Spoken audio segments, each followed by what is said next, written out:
Thanks for joining us. You wankers. See, they give the TF2 guys their own special section because they smell bad. All right, so I hope everyone is here for Ellen McLain and John Patrick Lowry's second panel. Is that correct? Is anyone not in the wrong place? Okay. So, how many of you were here yesterday for our first panel? So, quite a few. Okay, then we have some new faces too. We were thinking that we would center this panel around writing and storytelling, but if anybody has any questions about voice acting or anything like that, feel free to ask anything at all. How many of you here enjoy writing, say, fan fiction? Quite a few. How many people are interested in becoming writers of novels and things like that? So we have quite a few people. Okay, cool. Well, I've written a science fiction novel, Dancing with Eternity. It won a nice little award for best debut fiction. And as I've gone around, I've noticed in a lot of fan fiction there is a problem with structure and plotting, that sometimes things tend to kind of wander and stuff like that. So I give this little panel that hopefully will help in figuring out how to write a story and create an art form that takes place in time. And you guys know what I mean when I say that? I mean, basically, painting and sculpture takes place in space. Music and writing, stories, theater, movies, all that kind of stuff, even games, take place in time. You start in one place and then you finish up on another second that is later in history. And so this kind of art relies on tension and repose. Now, tension is where you're up high and you have a lot of kinetic energy, and repose is when you're back down low and that kinetic energy has been used up. All right, now am I making sense there? You understand what that means? So I mean, a good instance of this in storytelling is what they call a cliffhanger. You get to the end of a particular episode of, say, Game of Thrones, and somebody might die, somebody might fall off a cliff, somebody, something bad might happen. We don't know how things are going to turn out, and you have to wait to tune in until next time. That is a point of tension. And then when you find out that they didn't die after all, and they're okay, and all they did was stub their toe, that is a point of repose, right? So, as we approach telling a story, the first thing we should do is figure out who's going to populate our story, because many writers have said that good characters are much more important than a good plot. If you have good characters, you can have a really boring plot, and we'll just have fun and be interested in spending time with the characters. But plotting is important, and figuring out what these characters are going to do is important. Now, there are two schools of thought on what the best way to approach plotting is. And one school likes to outline everything. There are authors who outline what's going to happen in every chapter, and they just kind of fill in that outline as they go along. The other school is the school that I tend to belong to, which is kind of improvisatory. I get an idea of basically what the story is I'm going to tell, and then I just wing it. Because I think that one of the most thrilling moments in any art form that takes place in time is when something happens that takes you utterly by surprise, but in the next instant you realize that it had to happen that way, that there was no other way that it could have turned out. But even though it had to happen that way, the outcome takes you completely by surprise. And the way that I've found that this happens best is that I can take myself by surprise. And that means not really knowing how any chapter is going to turn out. To have the courage to start writing without knowing where you're going. And even if you have a general idea of how everything is going to end, if you don't really know, you can take yourself by surprise, and one of your characters can say something that you suddenly, as you're writing, realize, of course they'd say this here, but I didn't think they would. I wasn't planning on them saying that. But here they are saying that, and now other stuff is going to happen. And this can be a great challenge and a fun challenge for me as a writer, because then I have to figure out what to do. It's like, oh crap, now this character has said this, I can't go back and unsay it, and now I have to respond to it. What is everybody else going to say? Nobody was expecting this. You know, we've just turned a right corner, and I know that the plot is going to end up in this general place, but now I have this new problem to solve. And that comes to the basic fact of any story. Any story is basically a problem to solve.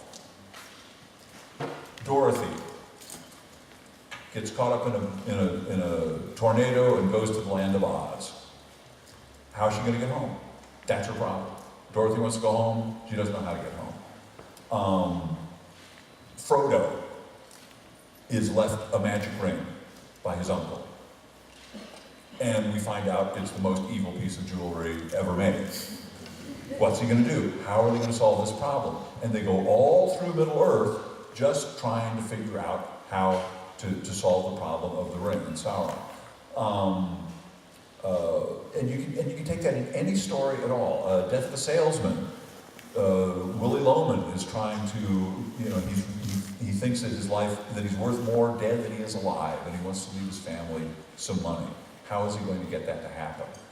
Every story is basically a problem, and when the problem is solved, or when the problem is resolved, then the story is over. So what I'd like to do here is write a story with you guys right here, okay? So first, we need a central character. Who wants to be the central character? Okay, in the blue hair, you're right in the middle. You're central, so you can be the central character, okay? All right, so, what do you do? What does your character do? Well, my character dances. You're a dancer. Great, okay. Do you live in a city or outside of the city? So already she solved one problem. She's in the city.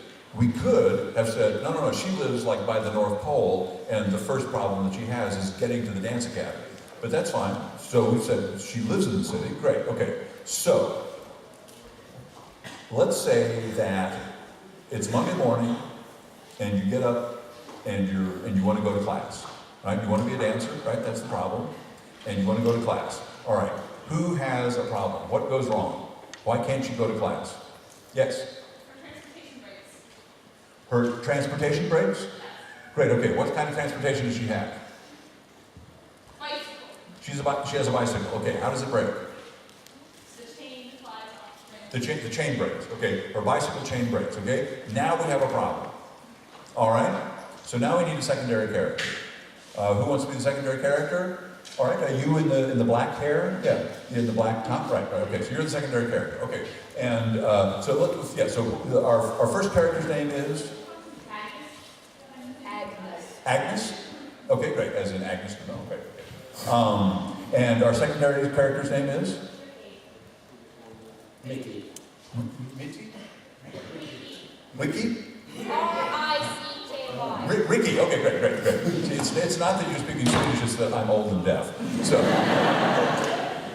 okay, so, and Ricky lives next door to Agnes, all right? First, I'll ask you, Ricky, do you know how to fix bicycles? Yes, You do know how to fix bicycles. I do. Okay, I great. built a bicycle. Great. Okay, so, Agnes, do you know that Ricky knows how to fix bicycles? No, all right. So let's say that you're downstairs and you're standing by your bicycle and the chain is broken. Okay? That's your problem. Ricky knows how to fix bicycles, which may seem to solve our problem right away. But if it does solve our problem, what happens? It's the shortest story in history, right? Our story is Agnes comes down, her bicycle chain is broken, Ricky comes out and says, oh, I can fix that, and off she goes. All right, so now we need a secondary problem. How can we keep the problem from being solved? The problem is the broken bicycle chain. Ricky, why can't you immediately fix the bicycle chain? I don't have any tools. You know how to fix bicycles and you don't have any tools? Right, so Ricky comes down and says, I know how to fix that. And Agnes goes, great. And then what happens? I don't have any tools. Well, why did you stop by to help me fix the bicycle in the first place? Now we have two people arguing, right? Agnes needs to get to her class. It's going to happen in 15 minutes. If she leaves now, she can make it just in time and she has no bicycle chain. And Ricky comes in and wastes her time by saying, I can fix your bicycle. Oops, no, I can't. So, what do we do now? Agnes, what do you do? I asked for his bus card. No, you have Ricky right here. Yeah. So you asked Ricky for her bus card. Yeah. I see. Ricky, do you need to get to work? Yeah, Ricky needs to get to work too. She has to use her bus card. So now we have a cat fight. No. So she needs to get to work. She has her bus card. She feels bad that she knows how to fix her bike, and she doesn't have any tools. So what do you do next? Well, she knows how to fix the bike. All we need to do is get some tools, right? Where can we get some tools? Where are your tools? Not with you. Do you have them, or do you not have any tools? You just worked at a bike shop once.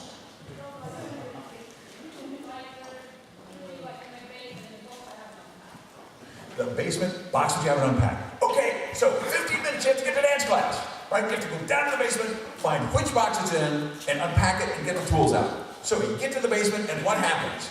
There's the box, and it's marked tools. And you open up the box, and there's nothing in it but dishes. That's a problem, right? We have avoided solving the problem. Our story goes on. Okay, so you open the box, there are the dishes. You take out a dish and say, are you kidding me? I need to get to class. I'm going to audition for the National Ballet tomorrow. I need to get to class today. That makes the problem more urgent, right? If the problem was, I need to get to class only if I feel like skipping, it doesn't really matter, so I think we'll go back and watch TV, we got no problem, right? So, you get so mad, you smash one of the dishes. Now, Ricky has a problem. You just smash one of her dishes, like, I offered to help you fix your bicycle, and now you're smashing my dishes. Sorry, I marked the wrong box tools, but I was in a hurry. My uncle died, and I was sad. Well, now Agnes has a problem because she feels bad about bringing up the uncle's death of Ricky, right? And so now, what is the problem? Right, you have now 12 minutes to get to class. Oh, yeah. Should you spend 5 of those minutes consoling Ricky about the death of her uncle? Or not? That's the problem. Well, he's already dead. There's nothing I can do, so that's... No wonder Ricky wants to help you. You're such a warm, caring human being. but you see what so the problem can be anything, is what I'm getting at, right? And all it has to be is, okay, how are we going to take care of this? How are we going to take care of this? And so let's say that, okay, you decide, oh my gosh, I'm sorry. Did your uncle give you that plate? Did your uncle give you that plate? Her uncle gave her that plate. What are you going to do? I'll pay. So, this irreplaceable family heirloom, what are you going to pay her? Like 3 krona maybe? Or? Well, when I become a famous ballerina, I can... Oh, I see. Later you'll make up for it. Okay, great. I see how this story is going now. Okay, all right. Well, I'm really stressed. My thinking is really stupid right now. And so finally, Ricky, who is the kindest person in the world, says, don't worry about it. I'll glue the plate back together later. And let's keep looking for the tools. And now we only have 10 minutes because we've wasted another 2 minutes doing that, okay? The clock is still ticking, right? So, you open up another box that's marked bedding, and lo and behold, there are the bicycle tools. Is our story over? No. No. So what's the next problem? Right, you take the tools up to the bicycle, the chain is broken, what's the problem? Okay? No, we found the tools. We can't go back and unfind the tools. Right, so they're the wrong tools. Right, oh, this is not a Swedish bicycle, this is an English bicycle. Oh, my tools don't fit your chain. Okay, so, and at this point, what has happened? Ricky has spent just enough time trying to help Agnes fix her bicycle that what do they see? The bus go by. Now Ricky can't get to work and Agnes can't get to her class on her bicycle. Now it's become a buddy picture. Now it's Ricky and Agnes against the world. Nobody can get anywhere, right? So, what do they decide to do? Yes? I'm sorry? Hijack a car! Okay, great! So now it's become a crime story! Yay! All right! It turns out that the bicycle tools won't fix Agnes's bicycle, but they're great for breaking into cars. Okay, so who wants to be our third character? Yes, over there in the gray t-shirt with the glove.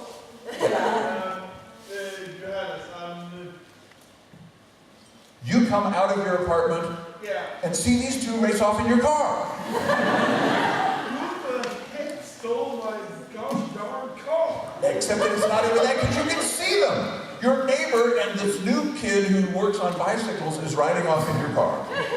Okay? What's the problem? Not an interesting enough problem. The problem is, he's really attracted to Agnes. Does he call the cops on her or not? That's a real problem. I want my car back, but I really want to go to bed with Agnes. So now we're in the horns of a dilemma, right? So, what is the secondary problem that makes it even better? It turns out that Agnes and Ricky are both lesbians. And they're kind of striking up in the car, right? So, what's Johann? Johannes, right. He doesn't know this. So, he's still trying to figure out, so we have two stories going now, right? We have the story of the buddy pick of the two lesbian car thieves, trying to get to work and trying to get to dance class. And Johannes is the nicest guy in the world, just the nicest guy who's never done anything to anybody, wouldn't hurt a fly, and these two hideous lesbians have stolen his car. Who do we root for? Who? Okay, now if we root for the lesbians, then we've just written a story for lesbians, right? And we want this book to sell to everybody. So what we want to do is not be able to figure out who to root for. Every time we think the lesbians are nasty car thieves, we find out something more about them that makes us care about them and want them to succeed. And every time we find out something more about Johannes, we think the last thing this poor guy needed was people to steal his car, and particularly a girl that he cared about and was too shy to come up to, and it's like he's just such a nice guy and we care about everybody. Now we have a real problem. How do we get these three people to all be pals? Because obviously they all like each other, they're all nice, and you guys just were in a conundrum and had to steal a car, and it was a youthful fit of exuberance. And so, did you see what I'm saying? You don't want to solve the problem. You want to make the problem worse every step. You got until finally at the end of the story, Johannes fixes your bicycle. You come home from dance class, and there's Johannes fixing your bicycle, and you feel so bad, you realize, and he says, thanks for bringing my car back. Now what's the problem? The window is broken. No, it's a better problem than that.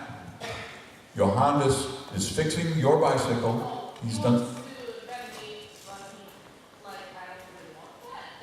Right, that's one of the problems, right? He's done this nice thing for you, and the way he's looking at you, you know, oh, this guy likes me.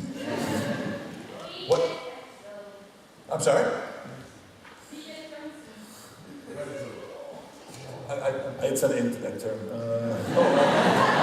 Oh, friend zone. Yes, right. He's put in the friend zone. Right. Well, I mean, we know that that's ultimately going to happen, right?